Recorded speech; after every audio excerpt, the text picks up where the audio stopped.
Obviously, I'm a head of security and I've been in the industry for, say, around 6 years now. I've dealt with a lot of different events, different kind of security. I've been in dog security. I've dealt with close protection and, private functions and etc. But the way things are in this day and age, you never know what's going to happen anywhere. And just the fact that we've had a stabbing, right outside the masjid, where it should be a place of khair. And it just shows you the importance of having security in place. My team are very solid in terms of dealing with knife attacks, and I think it's very important because a lot of the youth now, they're carrying these weapons, they have no knowledge on how to use them, and obviously we're trained to be able to disarm. So obviously I use my skills and my expertise best to do that. I have different kind of dogs and different security for different events. For instance, the dog we have today is more of a guard dog, is more of just a presence, and we have other dogs that more attack dogs and they know how to bite. Don't let people deter you from coming and seeking knowledge and being in place of khair, because at the end of the day, wherever you go, there's trouble, especially in London. And just know that now that we have good security in place, and there will be a security presence at every event, inshallah. So obviously, with the events that we do, the kind of audience that we're trying to attract is the brothers on the streets. Try to reach out to that kind of a crowd. There's a lot of baggage that you have to kind of accommodate for. So with these guys in the streets, you have to understand that it's real out here for them, in the sense where they actually have real life problems. And because of these tensions that they have with people, a lot of the times their own life is at stake. So when we do these events in masajid and these different venues, we obviously have a very wide audience stemming from people through West London all the way to East London, North all the way down to South. So sometimes we've had situations where people have seen each other at the masjid. We've actually seen brothers who actually had issues. They see each other inside the masjid, they actually squash it and they actually become good friends.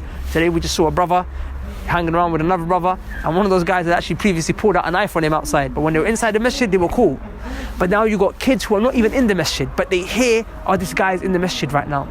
So then sometimes altercations can take place. But recently, after an event that we had, one of the brothers got stabbed. He was trying to change his life, he actually got stabbed. And the ones who stabbed him were actually trying to kill him.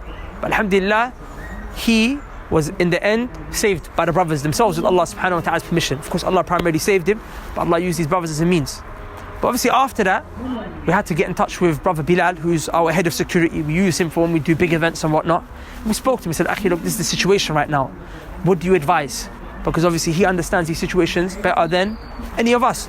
So he mentioned, look, in this kind of a situation, you have to 100% up the security.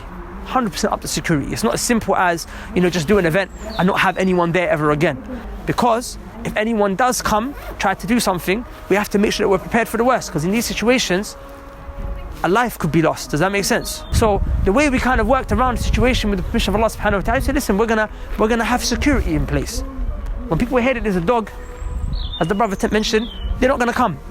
They're not gonna come. People don't want that, right? When they know that there's security here, not just that security is specifically trained to deal with people who are coming at you with weapons. They're not going to come. Just already from far, the fact that they know that security presence is there, there's not going to, inshallah ta'ala, be any issues at the venue. And whenever we do have a security presence, alhamdulillah rabbil alameen, we've never had the issue. We've never ever had that issue. But brothers, wallahi, sisters, the security, it requires funding. It requires funding. As you know, we're raising for this anti-knife crime, anti-street crime project, and we're trying to raise £25,000, of which we've already raised a good sum, alhamdulillahi rabbil alameen. But we're in need of raising a lot more money, okay? This is where some of that money is going to go, in actually providing security for the brothers and sisters. So the brothers are being protected, the sisters are being protected, and not just that, the masajid are being protected. Because it's not just the brothers in the streets attacking the masjid that you have to worry about. We all know what happened in New Zealand, right? Do we want another occurrence like that? No. But when you have a security presence in place, then these things can be diffused, can be avoided, can be counteracted before it even happens. So this is a necessary cost that we have to cater for which we do not have the funding. So this is part of where that money is going to be going, inshallah ta'ala, along with many other things. So please go to the link below, inshallah ta'ala. Brothers and sisters, donate as generously as you possibly can.